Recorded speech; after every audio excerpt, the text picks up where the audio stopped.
नमस्कार। राजनीति में कौन कब अपना हो जाए, कौन कब पराया, इसका अंदाजा लगा पाना भी मुश्किल है। बस अपने अपने हिसाब से नेताओं का पाला बदलने का सिलसिला लगा रहता है। इस बार के चुनावों में भी कुछ ऐसा ही देखने को मिला। पहले एक के बाद एक कई बीजेपी नेता सपा का दामन थामते नजर आए। बदला लेने के लिए बीजेपी ने बड़ी सेंधमारी की और सीधा मुलायम की छोटी बहू अपर्णा को ही अपने खेमे में ले लिया। हालांकि इसके बाद भी ये सिलसिला थमा नहीं और अब जब यूपी में 7वें चरण के मतदान में चंद घंटे बाकी रह गए हैं तो एक और बड़े फेरबदल की खबर सामने आई है। 7वें चरण के मतदान से ठीक पहले बीजेपी को एक बड़ा झटका लगा है। ये झटका उनको दिया है रीता बहुगुणा जोशी के बेटे मयंक जोशी ने।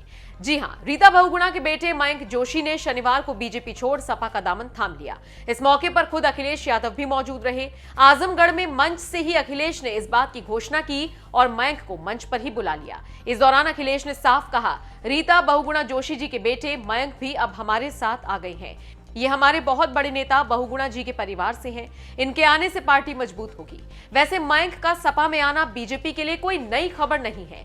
23 फरवरी को जब मयंक और अखिलेश की मुलाकात हुई, उस दौरान ही ये बात लगभग तय हो गई थी कि मयंक सपा में शामिल हो सकते हैं। बस आधिकारिक ऐलान होना बाकी था और वो भी अब हो चुका है। इन खबरों का बाजार उस वक्त भी गर्म हो गया था जब रीता बहुगुणा जोशी ने बेटे मयंक के लिए लखनऊ कैंट सीट से टिकट मांगा था और बीजेपी ने उनकी इस मांग को नकार दिया था। बात इतनी बिगड़ गई थी कि रीता ने खुद अपने पद से इस्तीफा देने की बात कर दी थी, लेकिन फिर भी बीजेपी आलाकमान पर इसका कोई असर नहीं हुआ। इसके बाद से ही रीता बहुगुणा और उनके बेटे मयंक बीजेपी से नाराज बताए जा रहे थे।